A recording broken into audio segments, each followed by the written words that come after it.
Hello, everyone. Welcome to episode 8 of the Nerdy Things podcast. I am joined this week, as usual, by Jules. Hi, Jules. Heyo. And by Tim. Hey, Tim. How are you? What up? What is going on, guys? We've had a weird week for the topic for this week, but we'll certainly get into that. Yeah, I think it looked better on paper. It looked better. Yeah. We're sort of pitching that out, or for me at least. I had a somewhat okay experience with it all. Ghost in the Shell. We're going to talk about it, I think, a little bit later. Yeah. Towards the end. Please silence your cell phones, please, everybody. Yeah, guys, silence your cell phones. Thanks, That's our Craig. Producer Craig. He's Yeah. a good guy. I love Craig. I don't have a He's voice in the for booth radio, with us right now. and I don't have a face for TV, so... Yeah. But we put a microphone in front of him anyways, so he can tell us what to do. So, I mean, I think there was a lot. What I have right here in front of me, I have a lot of like headlines or just some things that stuck out to me in the nerd culture that happened this week. I know us three, we kind of said, or I said, if we can do some like nerdy news. I don't know what should we call this? Nerdy news. Is that what it's called? Yeah. At 6 And o'clock. And then can you add in like a little, what is it called? Beep, beep, beep, beep, beep, beep, beep, beep, beep, The ticker? beep. Yeah. Like something. Absolutely. Yeah, something cool. Yeah, okay. Put that in right there. Right Will where I do. did that. Nerdy news. At 6 o'clock. All right, guys, got your news this week. All right, in Petoskey Square, we saw somebody come out of the manhole cover. Anyways, back to you, Jules. Extra. Read all about it. Jump at your Jehoshaphat. Cut all that. Just happened. Okay. That is Hey all guys, saying welcome to the Nerdy Things podcast. I'm Kevin. Anyways. So on April 1st, April Fool's Day, I don't know if y'all know about Rick and Morty. Rick and Morty came back. Heck yeah. And for a ton of people, it was amazing. A lot of people thought it was like an April Fool's joke or whatever, but they showed the whole first episode, I guess, of season 3, and then some little shorts and stuff. They streamed it, I guess, all week. And a lot of people were happy about it, but not Samurai Jack fans. I don't know why they did that. They just didn't show. They were supposed to show episode 4 of Samurai Jack, but then they're like, "Nah, fuck this. We're going all in on Rick and Morty." April and Fool's, motherfucker. Szechuan sauce. Do y'all know about that sauce? I didn't know what the fuck they were talking about. I'm fucking yeah. young. Well, you were way too young when it happened. Yeah. But when the movie Mulan came out, Disney did the promotion where they had the Szechuan sauce, and it actually was delicious. Really? Like, travel back in time in your mind, delicious. And I can't wait 97 more years for it to come back. They're probably gonna make it come back. I mean, I've heard a lot of people are like petitioning McDonald's, like, fucking bring this sauce back. Oh yeah, we need this McDonald's sauce. on their social media, they've responded repeatedly. You know, it's going to be 97 more years or 9 more seasons. Tim, did you ever have that sauce? The Szechuan sauce? Yeah. I'm not familiar with it. Oh man, I'm gonna make my own. I'll bring it in. It's the most delicious sauce you've ever had. They are doing a live-action, adaptation of Mulan, so if it was centered around that as a promotion, it may bring it back. Perfect marketing opportunity. Oh, all right, fantastic. Yeah, I did. I watched. I got swifty with it. Super I watched good. Rick and Morty. Yeah, I can't. I'm so sad now that I have to wait, a couple more months for the rest of the season, because that is a super spectacular show. Yeah, and it was a lot of fun. Like, I just saw somebody retweet it on Twitter, and I was like, oh ha, and then it said April Fool's whatever, and I was like, oh shit, whatever, okay. And then I clicked the player, and it's the whole episode. I'm like, okay, what the hell, what the fuck? And that was amazing. It was pretty cool. Yeah. Actually, I watched it on Vimeo this morning, actually. Oh, really? Yeah, because I really couldn't be asked to go and stream it for some fucking reason. So, not doing it. Yeah. I have a bunch of like things that are pretty interesting. I don't know if y'all want to just go through these because they're pretty cool, or do y'all have any? Got? Do y'all have anything? Shrek 5. Oh, that blew up my mic. Oh. Shrek 5's coming out, and they're gonna reinvent the series. I don't care. Did they do Shrek 4? Yeah, sometime. I don't remember. But yeah, so they came out and said that they're gonna, for Shrek 5, we're gonna reinvent the series. Everybody knows these characters. We gotta put them in something different. We gotta rejuvenate this fan base. And yeah, that was an article. How are they planning on doing that? Is Mike Myers they didn't being say, replaced? Yeah, Are they retelling the story from the beginning? What's their plan here? Any ideas? Oh, can we do some guesses? Let's say right now, if you're gonna direct Shrek 5, what are you doing as a director? Director Kevin, director Tim, anybody? All right, so if I'm at the helm of that movie, I am going to actually make it Rick and Morty season 3, because there is no chance that I'm going to make a fifth Shrek movie unless it's, I don't even want to say direct to DVD. Maybe it's streaming on Yahoo's movie service. Ooh, yeah. So that, yeah, because I mean, really, that's all I got. Yeah, I don't think there's really anywhere to go with that storyline. I mean, Shrek was getting pretty tired to begin with. I mean, I love Shrek, the original. I thought was a fantastic movie. Yeah. The second one, not terrible, but after that, I completely lost interest, even though I saw them. So if they were going to reboot it, maybe, but rebooting a cartoon series is kind of weird, and Mike Myers kind of made, and Eddie Murphy made Shrek, so I don't know, if you would want to replace them. I don't know. I don't see this working out real well. I want it to be a gritty remake, a reboot of Shrek with like a samurai theme or like a western. That I don't know, I'm just talking. Something that would make it better. Ship Shrek'd. Yeah. Interesting Shrek fact, folks. When in the original movie, when Shrek has to fight all of those guards when he first gets to Dulat, right? The wrestling match, let's call it. A Smash Mouth song is playing in the background. Originally, and other Smash Mouth songs were also used in the soundtrack. Originally, the Bare Naked Ladies were approached, and they wanted to license 1 week to play during that scene. But at that time, DreamWorks didn't have a great history with animated films, and the Bare Naked Ladies turned it down because they didn't want their #1 hit single associated with a movie that was going to have a bad reputation with people. That's absolutely amazing. So you're insinuating that DreamWorks has a good reputation now. Well, they have made some pretty good movies. I mean, yes, but all of them have that face, the DreamWorks face. Yeah. But, Shrek was good, and, the first Kung Fu Panda. They're not very good with sequels, but they're good with first ones now. They've done a pretty good job. But anyways, bottom line is, you got this band that turned down that deal, and probably, I know for a fact that they regret it. Yeah, I mean, it made Smash Mouth's, wow, that was hard to say, Smash Mouth's entire career. They're still touring. The other day, there's people were getting hyped. They came here to San Antonio, and they came here to Austin, Texas, and it was just like, oh my God, we're gonna see Smash Mouth playing. What the fuck? Hey, for the record, I like both of those bands, so I don't have an issue with either. But interesting fact, financially, through residuals, it did amazing things for the Smash Mouth group there. Whereas it could have done great things for Bare Naked Ladies, although they came back with the Big Bang Theory theme song, which I'm sure has made at least as much money. Anyways. Definitely. Cool. Shrek 5 coming back. Something else that's coming back, Invader Zim. I don't know if y'all liked Invader Zim. Invader Zim's coming back in some form. I think some type of movie. Made-for-TV movie. I'm excited about that, too. I love Invader Zim. It's so cute and dark and fucking awesome. There was Attack on Titan Season 2 came out, which is pretty cool for anime people because they've been waiting for that, and it has skyrocketed to one of the more popular animes for right now. So Attack on Titan Season 2, something cool. Maybe we can maybe not after this anime, this anime fiasco debacle. Are they doing a live-action Attack on Titan? I think they already did a Japanese one. I think, or I saw a trailer for it. I don't know if it was real or not, but I think they are having one in the works. Live action. It looks really good.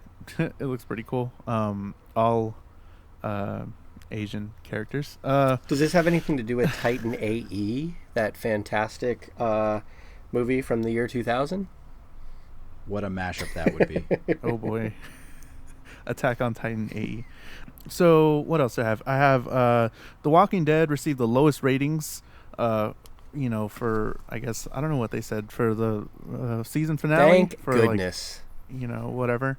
I didn't actually watch that. I was watching WrestleMania. I was like, it was on during WrestleMania. I mean, people are making a big fuss about the lowest ratings or whatever, but it was on during like some people's Super Bowl. So I mean, I think that's okay. Yeah, but that show's been the ratings have been poor for them all season. So this is just it's the beginning of the end for the show, and finally, really, it couldn't have come soon enough, based on what they've done the last few years, put fans through and tortured them with. Anyways, definitely. Yeah, no, I stopped watching. Yeah, me too. Season, and it wasn't even like I put my foot down. So I have to watch it. Jules and I, we've talked about this before. I have to watch it Sunday night or Monday night because Alan will ruin it for me Tuesday. Oh yeah, no matter question what. About it. That guy I hate.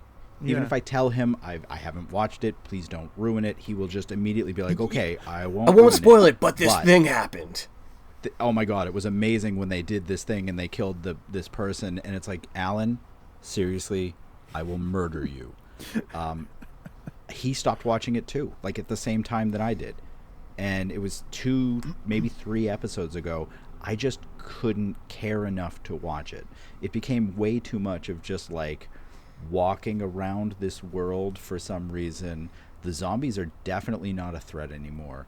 Negan is pretty much appeased, and I guarantee that has changed for anyone that's watched it, but I didn't care. I really couldn't be brought to care. I was just sick of the show's formula. They're trying to make people watch the show, and essentially they're giving you 3 good episodes a year. They're giving you the season premiere, the mid-season finale, and the season finale. Those episodes are always great, but the meandering in between is really just trying to keep you on the hook until those happen. It's like, just make the show good or don't make the show good. It's just all about trying to get ratings after a while because there's not enough story to fill it for however many seasons they seem to want it to run for. But I'm glad they're kind of getting their comeuppance here and people are stopping watching it and they're realizing, well, if we don't turn out a consistently good product, we don't just automatically get ratings out of this. I think they're suffering from that sort of thing where I guess like TV shows or like shows in general where they don't stop it when it feels like it needs to be stopped. Kind of like I think Breaking Bad did, where they just kind of decided. I forgot what other show that said that. Yeah, I think I'd rather stop it here. Where it's at a good place and I feel like the story's done, then just keep it going. I think they even talk about it in this podcast I listen to called The Adventure Zone. They're like, we're going to end the story arc. They play D&D and it's pretty hilarious. And they're like, we're going to end the story arc. It's going to suck. And I know y'all love this story arc, but if you keep seeing these same characters go through adventure and adventure, and for The Walking Dead, it's not even that interesting. It's gonna get boring, and nobody's gonna want to watch it to the end, and it's gonna suck. So I think that's where they're at right now. They're just going too far, and it's just like, we loved it. Can we just stop loving it at some point? The TV show Heroes, they did that after season 1. Oh yeah. They stopped after season 1. And there are no other seasons. There's not 5 seasons total, and then a reboot. It stopped after season 1, and that was a spectacular decision on their part because that is a fantastic show for that one season that it ran. It should Heroes should have been a mini series, really. It would have been a fantastic really mini series. Certain shows, either have a self-awareness, and then they have the people on board that are committed to just making good programming, or it's just they're doing the show as a piece of art. Like Sons of Anarchy comes to mind for me. Sons of Anarchy easily could have kept going. Like they could have kept redoing that same kind of formulaic storyline for many more seasons. I mean, it's creating turmoil, blowing stuff up, and then resolving it. Like they easily could have kept doing it. It wouldn't have been as good. But if they were about the ratings and it was just FX going, yeah, we want this to run for 10 seasons, they could have done it, no question about it. But the showrunner His name is escaping me, but he was like, no, I've set out to make a really great story, and I think this story needs to end soon, so we're going to end it. And they did a great job with it. I thought the last season was good. Actually, the last few episodes were some of the best TV episodes I've ever seen, but they had an awareness of when it was just time to end it, and FX was okay with that, which was cool to me, because clearly the opposite is the case with Walking Dead, and they're just like, hey, string this along, because these dummies are going to keep watching it. Well, guess what? You were wrong. No, and I you know what, I respect that. Even though, like, I'm not one that's opposed to a formula for a show. Some of my favorite shows are the shows that USA used to do or still does. I don't even know. I don't watch them anymore. But like the Burn Notice and Monk and Psych, where it's like every episode is the same thing, but there's humor to it. It's good characters.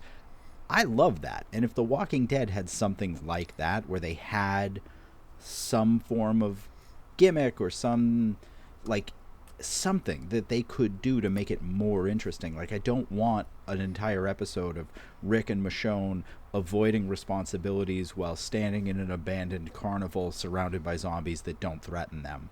And then Rick dies, and you know he's not dead because he's not dead. He's the fucking main character. I felt that most, we kind of got that at the beginning, like I think around season 2, that long ass season at the fucking barn.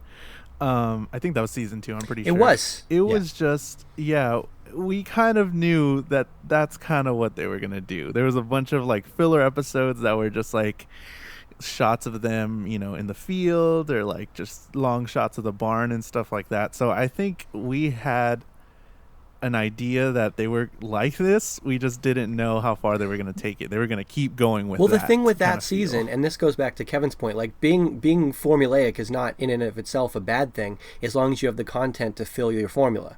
And season 2, I thought, was a good season because it was bringing in new characters, and there was a lot of character development. It was less about the zombies, which we can all agree have been, from the beginning, not as much a threat as they want to make them out to be, but it was about character development and people, and we were introduced, to the people on the farm, and the relationships were forged and stuff like that.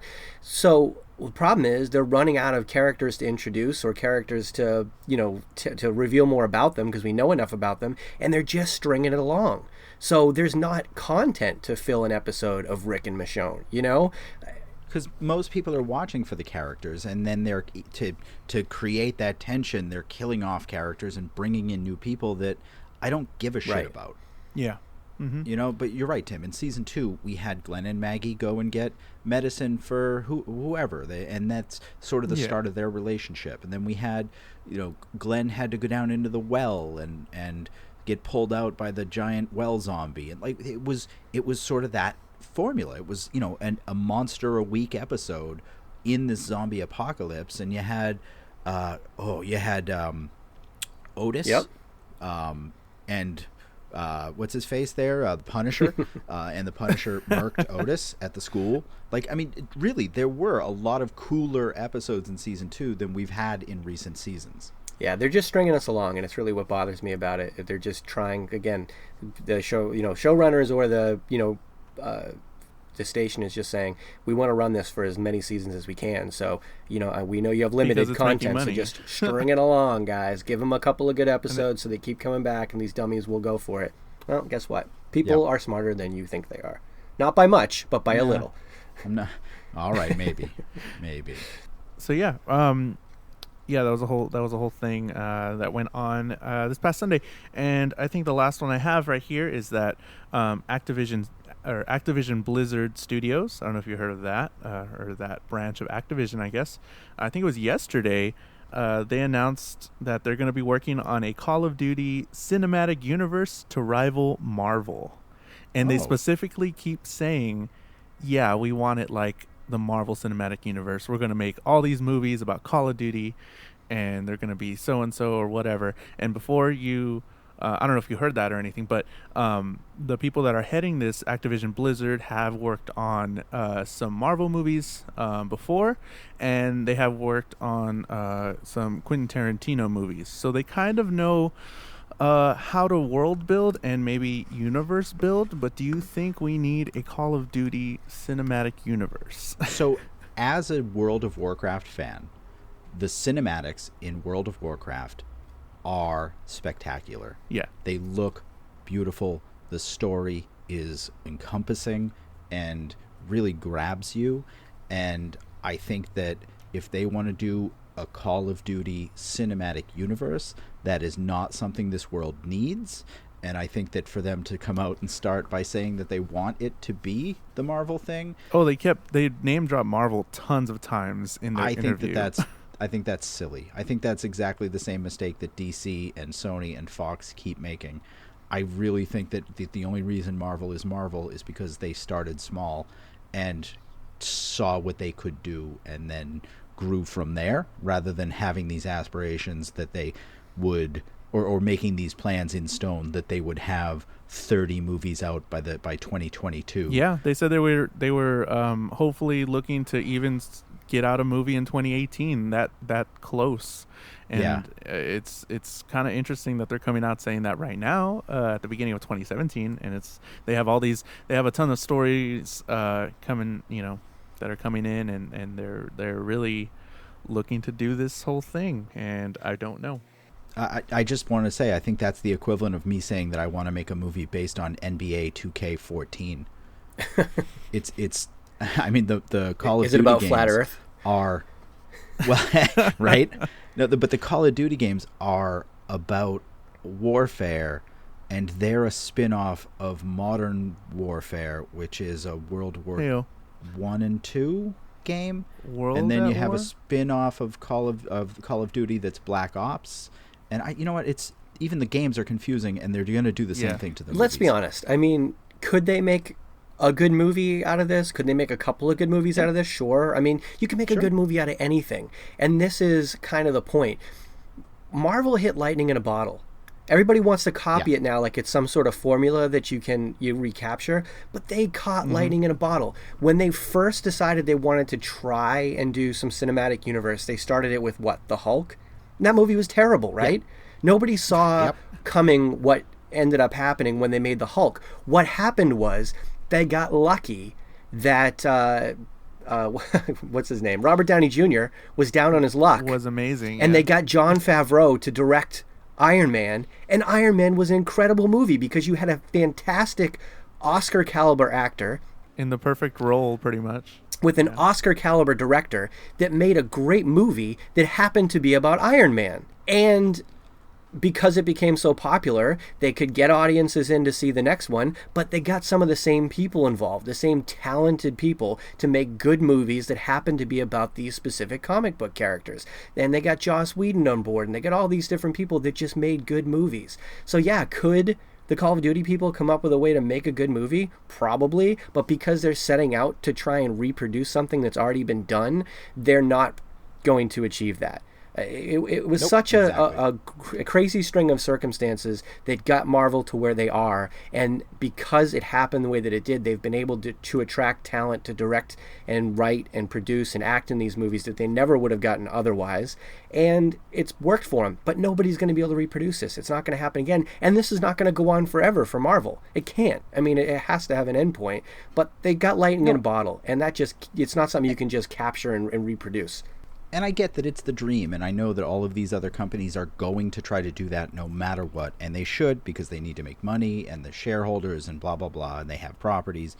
But the thing is, I hate the pomp and circumstance and the announcements that come with that. I think DC should be trying to do this, but I think DC should focus less on, making announcements that they're going to have movies that are going to come out and this date and such, and just focus on making it a good movie and find a director that has what you have in mind and sort of build the plan as you build it, rather than build the plan and then try to fill it in, because that's what leads to the rush and the poor writing and the rewriting. And how many times did we get a rewrite on the Wonder Woman script before it comes out, and we get rumors that it's been viewed by the studio and that it's a terrible movie? And I'd rather just I want to go see a good movie. Like, I want the movies to be good.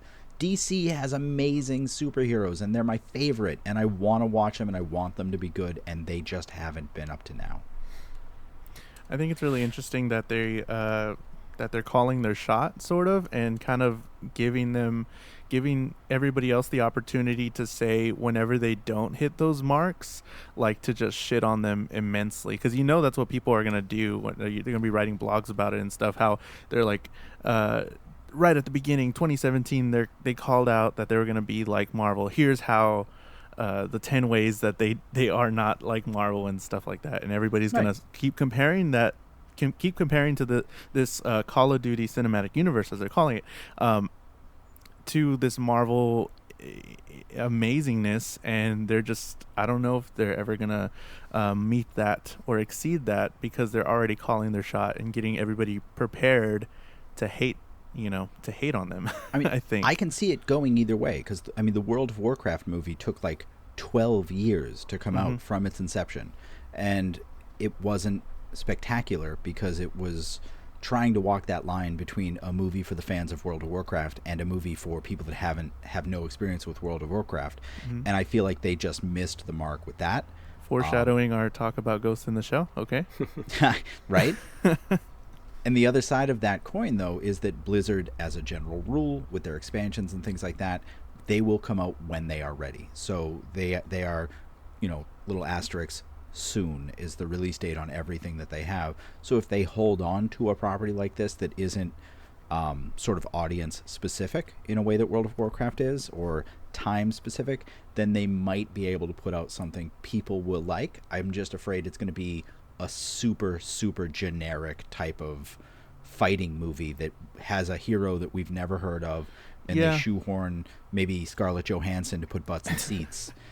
They said I think it's gonna follow the Activision games, because Call of Duty does alternate between different studios that make their games. So I think it's going to follow, Modern Warfare is one of them. I think they're going to stay away from Advanced Warfare for right now, but I think Modern Warfare, and then one of the other ones that they do. But it's definitely going to be like an older, one of the beginnings, basic war sort of thing. Let's be honest. We say this can go either way, but we know what's going to happen. They're going to make 2 movies. Neither of them are going to be as commercially successful as they want them to be, and then they're going to abandon the whole project. Unless they somehow get Matt Damon to star in it, and it's like a Bourne-esque movie, just happens to be a Call of Duty movie. It's not going to work. If they just go get Jason some random Statham. actor and they make, this is a Call of Duty movie, so all of the Call of Duty fans are going to go see it, and then everybody else out there is going to go, a video game movie, those always suck, I'm not going to go see it, But if it was like The Bourne Identity, and it happened to be, with Call of Duty in the title, people might be excited to go see it, and they might go see it, and it might be a good movie, but it's not going to be. Get Jason Statham. I'm calling it right now. If they have Jason Statham, boom, I'm in. There you go. That's, something like that, but they won't. No, they won't. I actually really like your idea of like Matt Damon or something. I'm trying to think of someone else, and really the only thing that came to mind, and we talked about this in the Books to Movie episode, would be Bruce Willis and make it a Die Hard movie. But it'd be like Die Hard, Modern Warfare. But he's getting on in years, so I'm not sure that works. But I could see that. Like, I could see them making a movie that just happens to be a Modern Warfare movie, the exact same formula Marvel is using, where they're doing, like a 1970s noir that happens to be a Captain America movie, or a space opera comedy that happens to have a talking raccoon in a fucking tree. They could go get maybe like Liam Hemsworth, because it would appeal to female audiences more as well at that point. There could be somebody like that, but you get my point. It's got to be a big name actor that has a draw, that has a history in that genre. So they're not going to say, this is a video game movie. Oh no, this is a Matt Damon, spy war movie. I've seen these. I like these movies. Something like that. Right. Definitely. But they won't. So it's going to fail. That's cool. I'm in. Awesome. So those are... Hopefully we get it at work so I can sneak in. Those were some of the headlines I saw this week on social media and stuff. If I missed something, go ahead and tweet us at NerdyThingsPod, at NerdyThingsPod, and tweet us your favorite thing that happened this week. If you saw Rick and Morty, or if you want to see Shrek 5, tweet us, please. I would like to hear your views on the world right now. All right, so mentioning Rick and Morty, I just want to touch on April Fool's for half a second, because I hate it. Ooh. And I want everyone that enjoys April Fool's to walk off a cliff or slam their head in a door or something. I think Kevin Salty Tim, did something happen to Kevin this week? this Saturday? not that I know of. I was at home, so. No, I hate that I can't go on the internet at all on April 1st or really for like 3 days afterwards because I have no idea what's happening. Because it's all lies and bullshit. Everybody's just lying. Oh yeah, and it's supposed to be funny too, but it's absolutely not. Like, so these things that come out, it's like, oh come on, this is so outlandish that we know it's an April Fool's joke. So who's laughing at this? Right. And then half the time I'm like, it has to be an April Fool's joke, and the times that I think it has to be, it isn't. Like the Rick and Morty episodes. Like, yeah, exactly. Like, I'm sitting there watching TV with my wife, and they announce the Rick and Morty, and they say they're going to be streaming it until midnight, and it's like, okay, I've got an hour to go and watch this half-hour show, or I can continue what I'm doing and watch TV with my wife. I decided to skip it, and I realized they're still streaming it on Adult Swim, but I what the fuck? And then in the Stargate subreddit, there was this article about how Richard Dean Anderson, the star of Stargate SG-1 and MacGyver, died at the age of 67 on Friday due to complications. Big, long article that no one on the subreddit read, and at the bottom it said April Fools. Everyone just read the title and was like, oh my god, I'm so sad. And that's not even funny. That's stupid. Yeah, I hate that part of that. Why...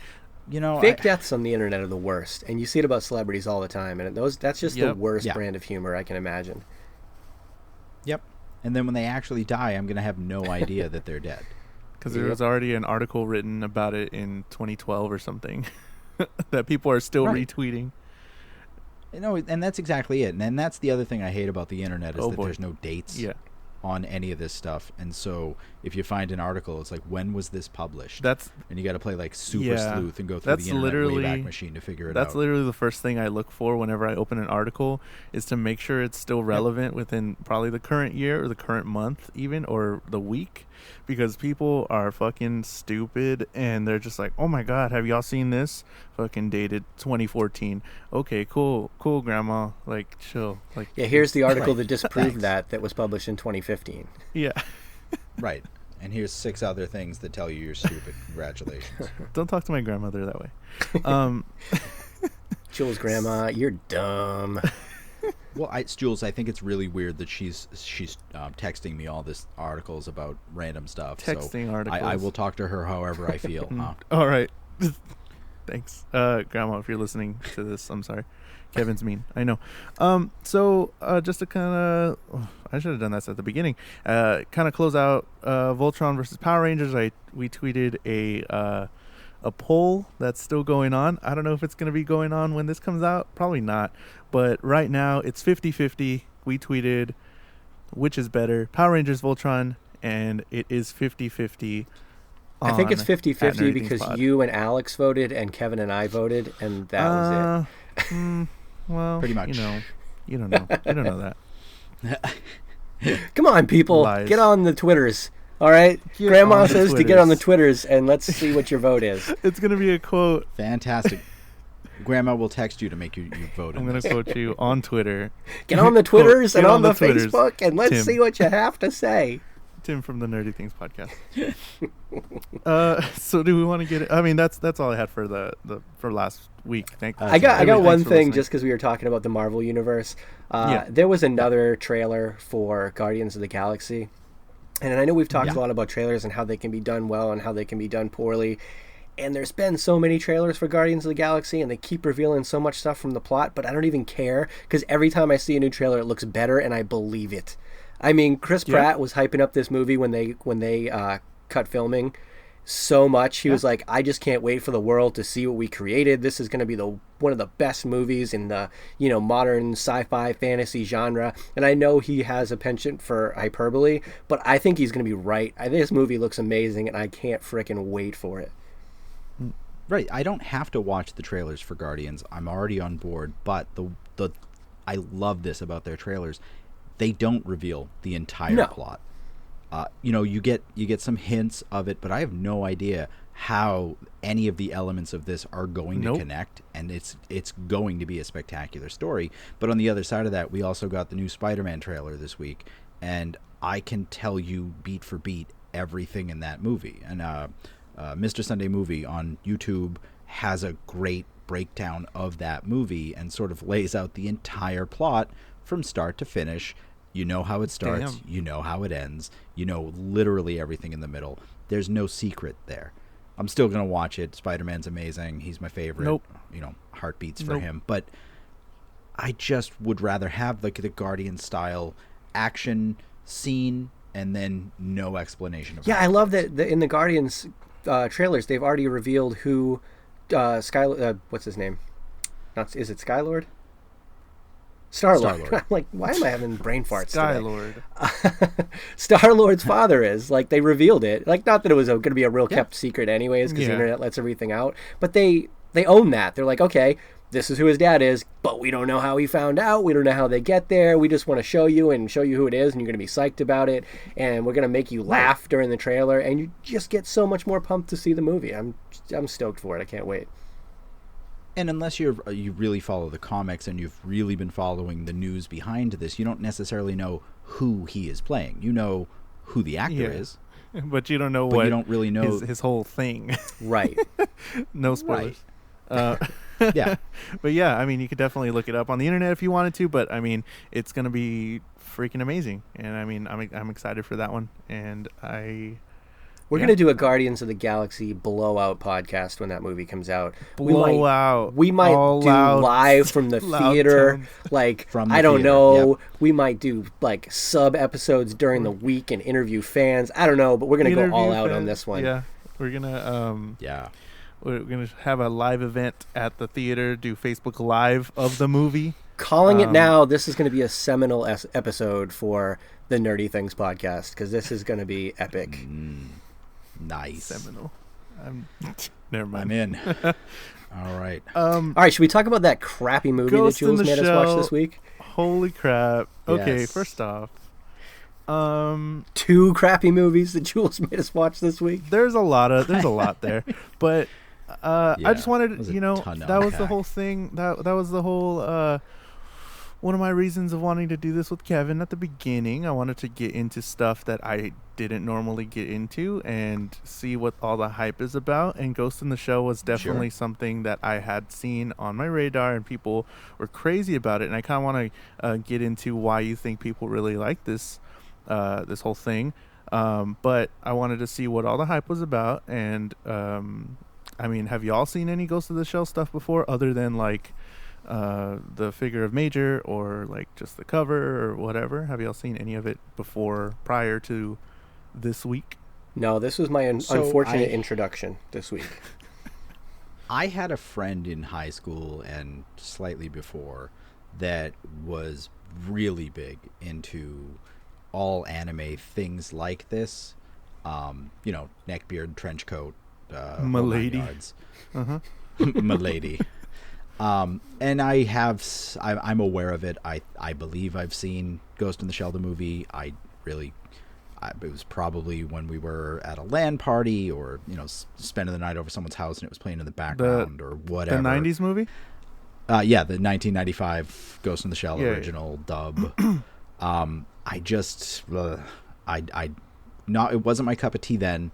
I was hoping that with the live action remake, it would be like a lot of the remakes recently have done, where they sort of take the essence of the story, and they move it in a different direction and update it and make it more relevant today. And I think they did the opposite with this. If you want me to be honest, on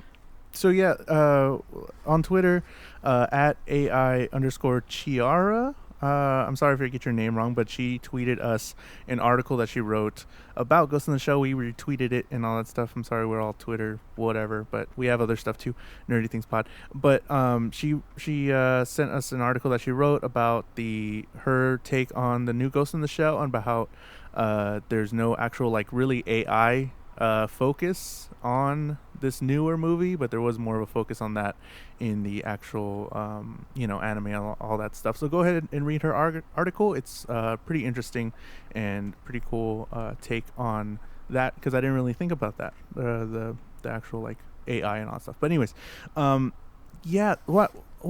think I want to start off by saying something that you liked. Kind of like a just we know how we felt, but like what were some good points for y'all, or were there any good points? I can think of a few. There was. Tim had a favorite. Tim, why don't you start? So there was two good things in the entire movie. How long was the movie? Probably about an hour and a half. Yeah, there was two good things.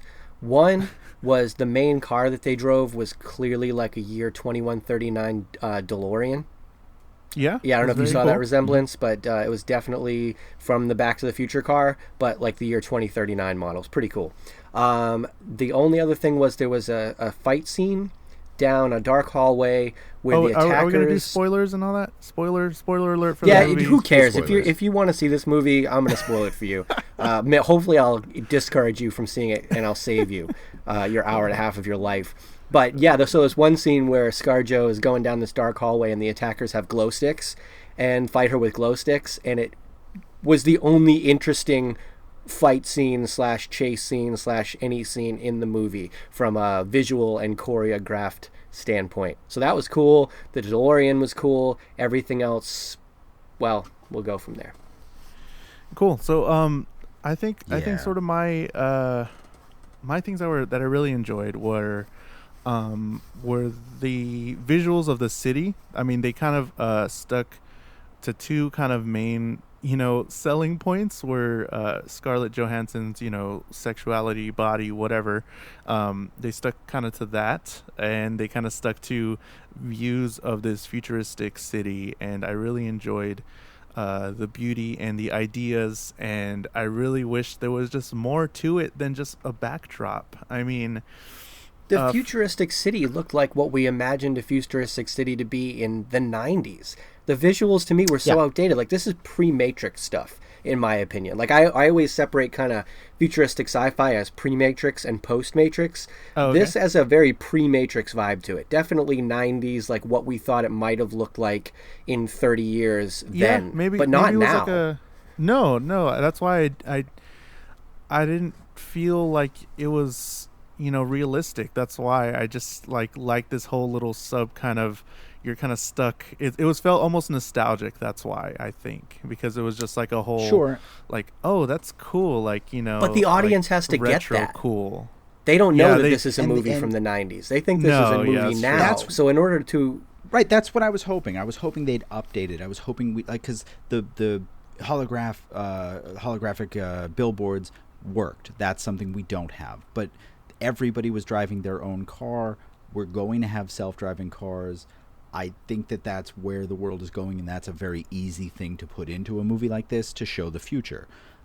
We had weird prosthetics on people that I think if we get prosthetics, they're not going to be the same ones that they imagined in the 1990s for these people to have, like the medical examiner or the woman whose eyes moved forward like a garage that was kind of weird, and then she plugged something into them. The other guy that had the wrong end of the binoculars on his eyes.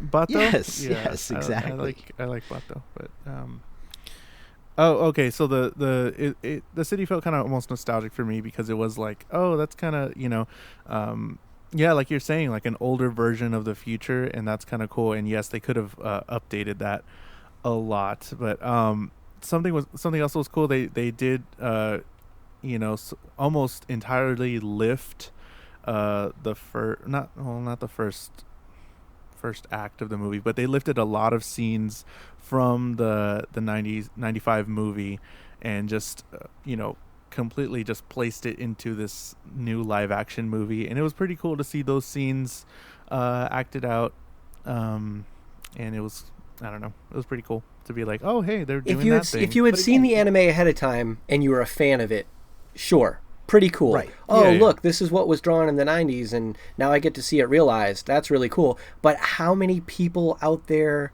have that experience? I mean, I know the anime, I guess, was popular for an anime, but that is a very small subculture. You know what I mean? Yeah. So if you're going to make a movie and you're going to put, millions of dollars behind it, you're going to hire Scarlett Johansson to play in it, who we've seen her in action roles. She's great in action roles. So anything wrong with this movie was not her fault.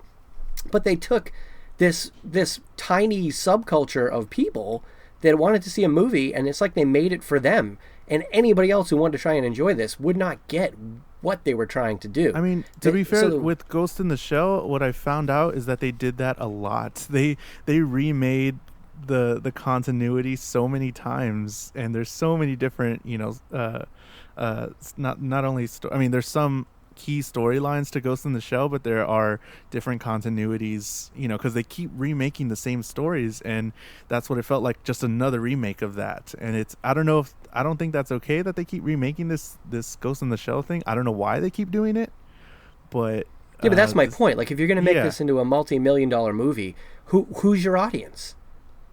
Like, who's going to go see this? Apparently, because there were 6 other people in the theater when so they had a great opportunity because they have a story concept that's kind of cool. So if they had just made a modern movie about this story concept with a big time actress in it, they might have been able to entice people to see it.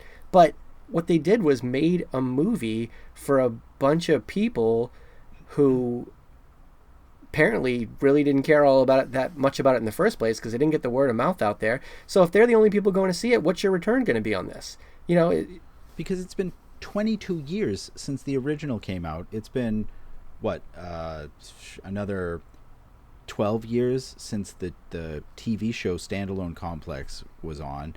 These are people that have now grown up and moved on and have other things that they are passionate about, and this was a chance for them to do exactly what you're saying, Tim. Boil it down to its core concept, make it an interesting story, and then make that. But the problem is, and they fuck this up every time, they're trying to make something that is lightning in a bottle. This suffers from that same thing. That's why it had ScarJo. That's why I saw a lot of the scenes were shot for shot out of one thing or the other. It's that nostalgia that they're counting on. And when we talked about other movies and like Hook and things like that, nostalgia doesn't carry it. Yeah, I'd say that. I'm going to ignore that comment, but yeah, it's like they took a movie that I'm sorry if I offend any Ghost in the Shell fans out there, but I saw part of the anime because I couldn't make it all the way through. Not a great movie to begin with. Once again, kind of a cool story concept. Okay, so we can take a human brain, we can implant it into a cyborg body, and we can have robot capacity for athletic and endeavors and things of that nature with the real thought process of a human brain. Cool. Okay, let's make a movie around that. Let's not remake a movie that didn't do a really good job with that story in the first place, and also not do a better job redoing those scenes. So like Kevin and I talked a little bit about the scene with the garbage truck people, which they redid kind of from the anime. The anime tells that story a little bit differently. They redid, they added this whole other human part of Major, and it's I don't know how I feel about that, but they did add this with the garbage truck guys, though, they redo this scene. They're attacking a different person, but anyways, the garbage truck guy's got this backstory that he's talking about with his partner, blah blah blah blah blah, and then we find out that doesn't exist. But in the anime, they explain why it doesn't exist. They explain why he had been hacked and what he was doing. That all made sense. In the current live action movie, none of that made any sense. Like the motivation behind why he would have hacked him didn't make sense. The execution of what he was actually doing out there didn't make a whole lot of sense. And then the whole backstory that he had been hacked wasn't clearly conveyed. So they took a scene out of a movie that wasn't great and they made it worse. What are you trying to achieve here? It's just the whole thing was a debacle. Yeah, it was. Yep. If I hadn't seen any Ghost in the Shell before, I couldn't imagine somebody just going to see this Ghost in the Shell and make any sense of it. It was kind of just, what is this? For a lot of it, I think. For the first act, it was very slow, and I mean the anime is a little slower, and that's kind of what I wanted to get into as well. Like, why do people like this series? I mean, not saying it in a mean way. It's just like I don't get it. It's a above average anime movie to begin with, and I watched it all the way through. I really like the Standalone Complex anime series. That's better, and it's really not really interesting, but it is more interesting than the anime movie that this live action movie was based on. But why do you think people like this IP? I don't know. What are your thoughts on that?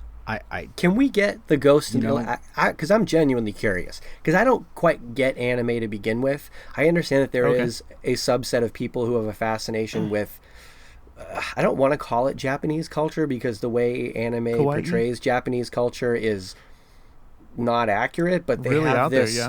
they have this, fascination with this... anime culture, this portrayal of Japanese life or whatever it is. And so I get that there's a subset of people that have this almost fetish with it, but I don't get it. So I'm obviously not going to really enjoy the anime movie very much, but I would love to know. I'd love for some of our fans out here, if there are any that are Ghost in the Shell fans, tweet at us, get on us on Facebook, help me understand this, because I'm not quite sure where the fascination comes from and how this came about as a live action high budget movie with somebody like Scarlett Johansson as your star. I just don't get it, and I'd love for somebody to provide some insights for me. Yeah, I mean, I don't know. Like Tim said, he's not really much of an anime fan. I don't know if Kevin, you really love anime or not, but I do thoroughly enjoy some anime, whatever. And even I'm like questioning like why this whole thing is a thing, because like there are so many better. I mean, I guess I get it. It was 95. I mean, it came from a manga, whatever. And I'm sure that's a really interesting read, but like the animes that were out there around that time were, fairly really good. I mean, the anime movie, I don't know if you noticed, the voice acting was really horrible. The English dubbing, it was horrible. And I was like, oh man, I really want to like this, but I can't. And I mean, some of the scenes were pretty cool. For an anime, it is a little bit of a slower anime than most of them. They usually like drop you into this world, and it's like, oh my god, what's happening? It's already starting. I have to know all these names already. It's like, oh my god, it's interesting. This world was going on before I started watching it, and it's gonna go on after I stop watching it, and it's kind of like a glimpse into this entire universe.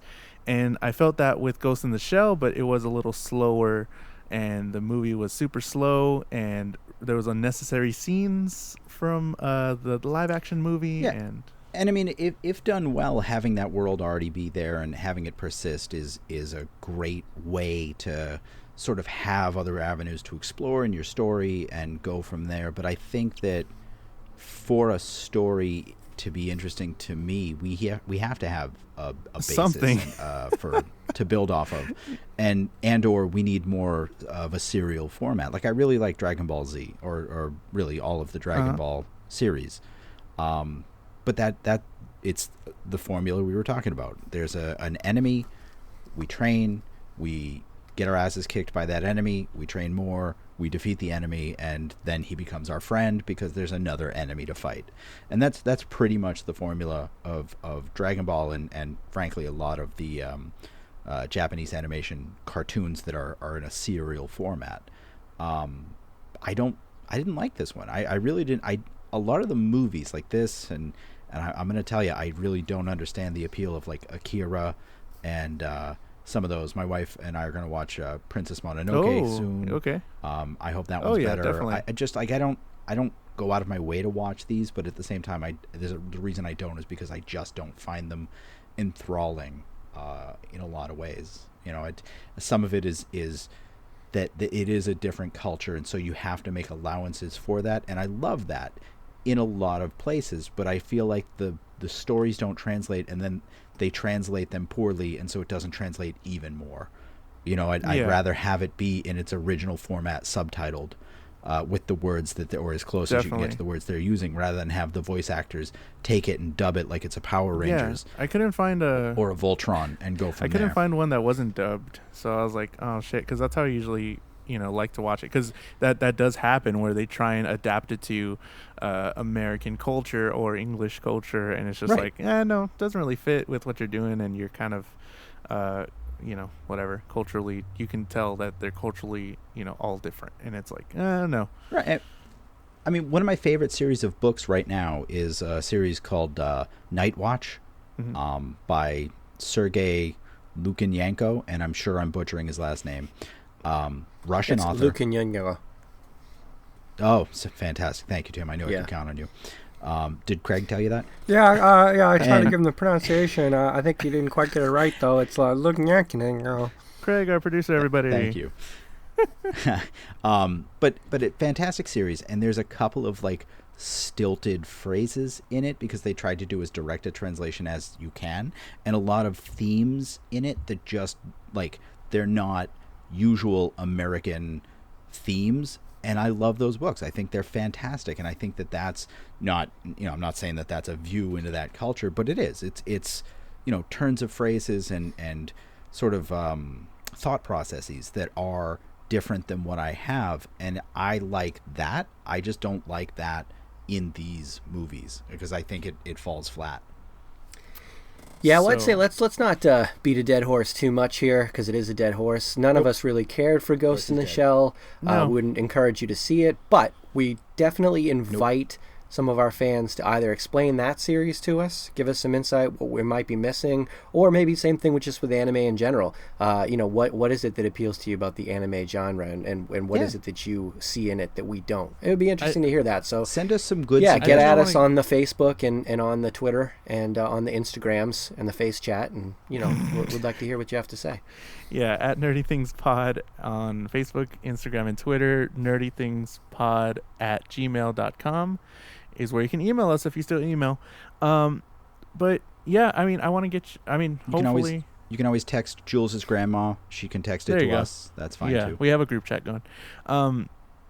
I do like anime, and I do really want you boys to watch a good anime eventually. So hopefully, once we get this bad taste out of our mouth, I'll recommend a good anime that is fantastic. And yeah. Well, I've got a friend who's super into anime too. So maybe one day down the road, like you said, after we get the taste of this one out of our mouth, we could do an anime episode. We could have him on as a guest, maybe something like that. Sure. Get a couple of anime guys, you and him, that can kind of school Kevin and I on what we're missing out on this genre.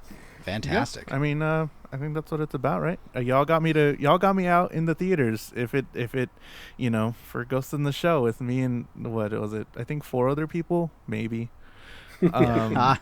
But yeah, okay, yeah, Ghost in the Shell. Visually, it was okay. What would y'all give it out of 10? Let's go ahead and rate it, each of us. What'd you? Me and Kevin rated Power Rangers as a 7, right? So Ghost in the Shell, 2. 2. Yeah, I'd have to go with a 2. I'm taking points off because there's a scene in the middle where she's getting her memories erased, and you can see on her right shoulder a bunch of pixels that they just fucked up.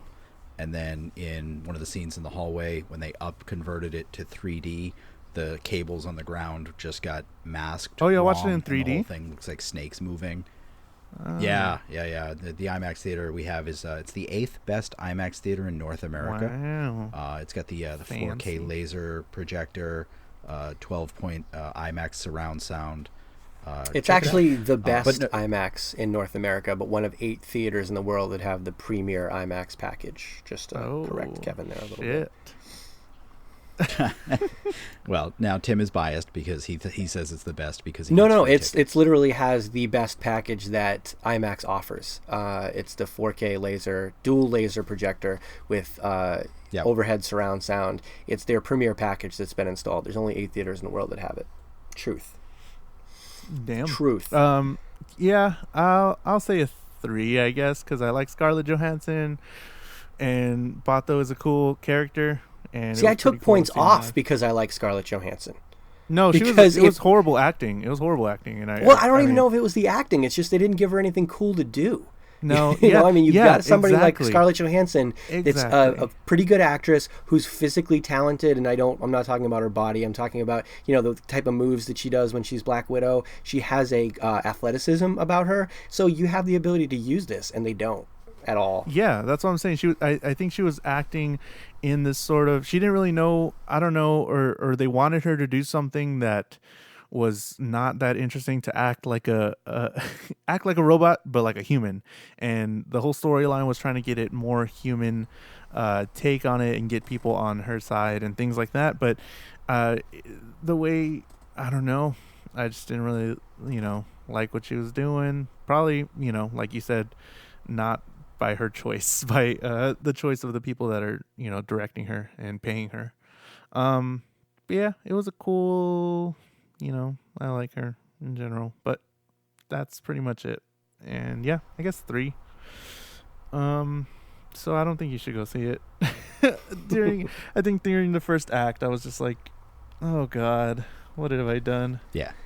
You can skip I don't want to go see a movie where it's supposed to take place in the future, but yet somehow they're shooting bullets out of nail guns that I could buy at Home Depot 10 years ago. The whole visual thing was weird. So skip it, don't see it, but tell us why you like it if you did see it and you liked it. Are we not going to talk about the whitewash thing? But okay. There you go. We're just going to skip over that. Yeah, okay. No. We're not getting into that. There's so many articles out there. If you're worried about race relations, please go ahead. It's fine. I wasn't happy with it. I don't like the way they washed over it, but I'm not going to get into it on this. So next week, guys? Next week, I was thinking we could possibly do, and this could even be a partial topic, but we'd talk about Fast and the Furious movies and some of our favorite scenes and favorite movies and tropes and everything from Fast and the Furious franchise. Okay. Yeah, Kevin and I talked about that the other day. I like the idea because I'm a fan of the Fast and the Furious franchise. Is it nerdy enough, I guess, for this podcast is my question. We are the Nerdy Things podcast. Does Fast and the Furious count? Well, that's why I say it could be like a partial topic. I'd be happy to talk about that and something else. You got something that would go with that, Tim? Well, a couple ideas that I had, just some general topics, because I think I'd like to do some of these more kind of current event theme things, when certain like big movie comes out or a big video game comes out. But, we can't get that every week, unfortunately. But I think this week I thought about maybe going back to movies from the 80s. Some of those fantastic, specifically 80s movies. Like we could get into The Breakfast Club and things like that, or Karate Kid, or Goonies. Like a few different genres that are just specifically 80s. You know what I mean? They didn't exist outside that decade. So maybe some 80s movies or retro video games. I think I'm feeling in a retro mood. And Jules, for the record, retro video games, PS3 doesn't count. This is pre-PS2. Is what you would classify as retro, because there was this whole kind of like 20-year thing before PS3 came out. I know you were young and whatnot, but pre-PS2 I think is where we would focus on and can qualify as retro. Retro? Mm-hmm. Okay. I could get behind that. Like Pac-Man, is that retro? That's good call. But good when you call. when you said retro, and then I thought of Pac-Man. On April Fool's Day, I forgot to say it because I just forgot. But Google Maps did this Mrs. Pac-Man sort of thing. That was pretty cool. That was cool. And then I think I was driving a lot that day, but I kept switching it on accident because I had it in my hand. I had my phone in my hand, and I was like, "What the fuck?" And it just whatever. And I was like, "Oh my god, really, right now?" I was like, "I need to know where I'm going." But Google Maps getting people in accidents all over the world on April Fool's Day. Right, I was looking down. There was a ghost, I swear, and it wasn't in a shell. Thank goodness. Call back. Cool. So what do you think? I don't know, because I didn't really have one, and I was thinking, because me and Kevin did talk about this in the past, but podcasts would that be nerdy as well? I think podcasts are pretty nerdy in general, yeah. Yeah. All right, so let's have let's do a little bit of each. Let's do we'll list our top 5 podcasts. We'll talk more about retro games and sort of go from there. So we're doing retro games, we're doing podcasts, not doing Fast and the Furious. Nah, we can hold off on that. We get the Fate of the Furious coming out the week after, and I'll be going to see that on the Monday. So maybe we talk about that the week after, or maybe I'll be seeing it too. So Kevin, at least you and I, hopefully Jules too, we can give it a good review rundown the following Fantastic. week. Cool. For sure. That's I'm a Tokyo Drift kind of guy, just saying, okay. Of course, Jules likes the worst we'll movie talk about that in the too. franchise. This is so not shocking to me. So, remember to follow us and all that stuff. Email us, like we said, at NerdyThingsPod. And thank you for listening, and thank you for following us and liking all our stuff. I really enjoy seeing everybody, interacting and. Send us your hate. Send us your love. Send us love something. the interaction, guys. That's what we're here for. Not just to talk at each other, but get the word out there about some cool nerdy stuff and hear what you guys have to think about it. I'd like to thank Adipsia for the use of his song, Friends Don't Let Friends Go to TGI Fridays. You can hear more of his music on adipsia.bandcamp.com. And he just released a new album called The Stoic, and everyone go check it out. Go check it out. Pretty cool stuff. Check it out. All right. See ya. See ya. Bye, guys.